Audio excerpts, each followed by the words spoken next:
बहुत समय पहले की बात है। पहाड़ों और हरे भरे जंगलों के बीच एक सुंदर सा गांव था जिसका नाम था सोनापुर। ये गांव खुशियों से भरा हुआ था और यहाँ के लोग मिलजुल कर रहते थे। सोनापुर का राजा था राजा मोटाराम।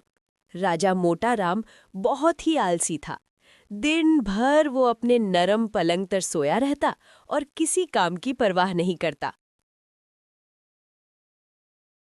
राजा मोटाराम को काम से ज्यादा खाना पसंद था। मिठाई, पकवान और स्वादिष्ट भोजन खाते खाते वह सब कुछ भूल जाता। मंत्री रोज राजा के पास आते और कहते, महाराज, गांव में समस्या है। लेकिन राजा बस यही बोलता, पहले खाना फिर देखेंगे। उधर गांव वाले परेशान थे। कहीं पानी नहीं था, कहीं खेत सूखे पड़े थे।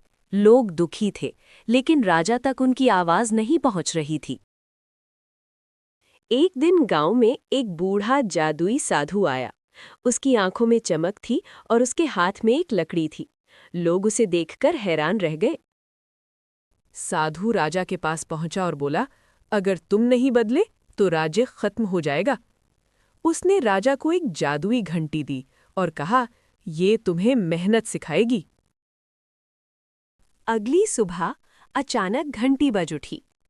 राजा घबराकर उठ बैठा। उसने देखा, महल में कोई सेवक नहीं था। अब राजा को खुद पानी भरना पड़ा, खुद खाना बनाना पड़ा और खेतों में भी काम करना पड़ा।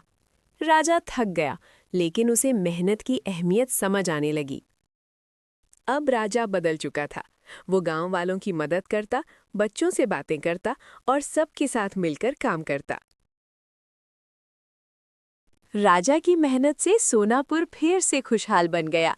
सभी लोग मुस्कुरा रहे थे और राजा मोटाराम एक सच्चा राजा बन चुका था।